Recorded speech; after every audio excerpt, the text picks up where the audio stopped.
Hello, I'm Tusky, and this is my top 4 best Bronto based designs. So first off, I just want to say that these are PvP designs, so I'm probably going to make another video later on that just gives another set of designs that are used for solo playing or PvE playing. These ones are just used for PvP servers. Okay, so I'm starting off with the least exciting, which is just a box with a couple of weapons on it. So this one's just like a mobile base. It's got a machine gun turret thingy and a ballista, and inside it has some basic needs like beds and a fabricator. So I just put lots of beds because I didn't want to be bothered placing down things like smithies and chests that you usually do, so, you know, beds. Beds are the greatest thing ever.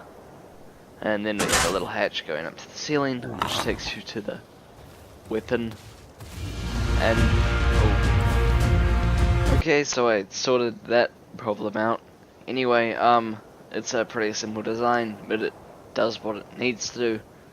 And now we'll move on to some of the more interesting designs.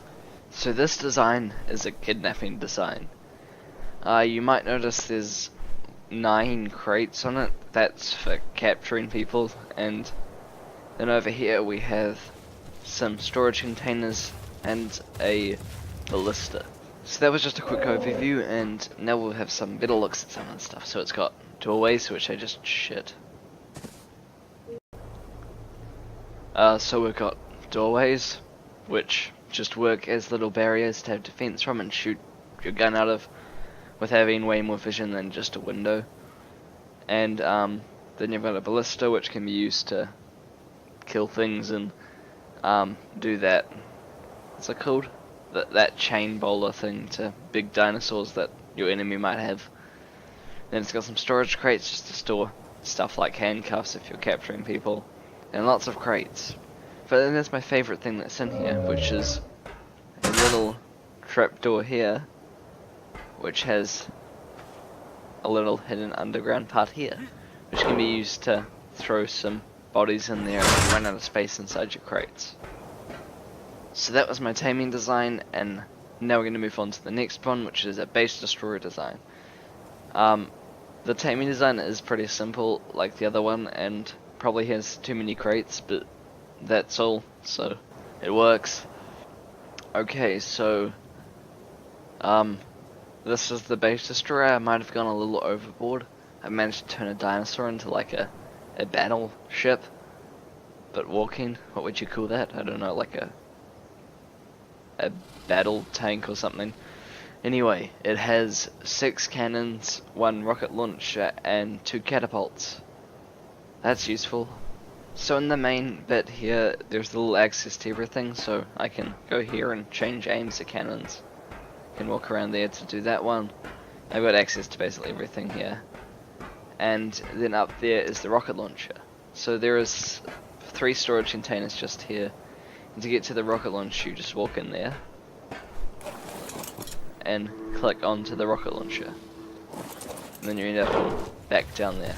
So there, this is just a hatch frame, which has, and that what you're seeing here isn't a hatch door, but actually the frame of the rocket launcher.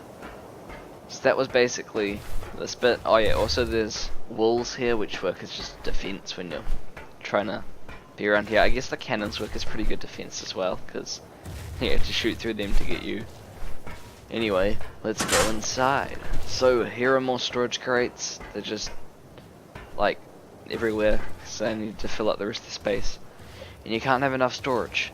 So this will all just be for holding stuff like cannonballs and extra catapult ball things, and maybe some rockets. And then we get up onto the roof.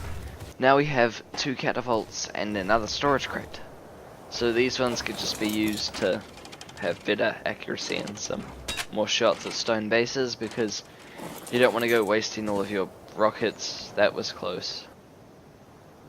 Because you don't want to go wasting all your rockets on like stone bases. You probably want to make some rock stuff to destroy it with catapults, because that's way cheaper than investing in rockets. So that was the base destroyer, and now we're moving on to the next one. This next one is actually even more overboard than this, even when you thought that wasn't possible. So let's go. So this guy here was designed for killing everything. It has 4 cannons, 4 machine guns, and 2 ballistas. And it is covered with armor. So let's go down and have a closer look. So the most interesting things to do with this are probably just the little outward parts, because who's angry at me? Okay, so back to the most interesting parts. There is probably not much because it's just weapons, but there's these wool things which come outward. I guess they're sort of cool. And there's these which are in between, so that works as mild defense. There is a few cannons which can be used just to destroy structures if you encounter them. There's ballistas for like aiming well. There's the machine guns for just outputting a bunch of damage. And that's pretty much it. You can probably hide in places like this if you're under heavy attack and then just pretend you're not here. You could even add like one of those little hatch down, like little frame things that you put on the floor, and make like a little hidden compartment just to lie when you're scared because your base is getting inhabited or something. But most of the time you'll be the one destroying other people's bases because you have 4 cannons, 4 machine guns, and 2 ballistas. You just need enough people to use that, otherwise it's pretty useless. Anyway, that was my top 4 best PvP designs for Bronto bases, and some of them are a little more overboard than others. Like, I mean, I guess that one's pretty tame compared to like 4 machine guns, 2 ballistas, and 4 cannons, but you know, you could never have enough weapons. So anyway, don't forget to like, comment, and subscribe, and goodbye.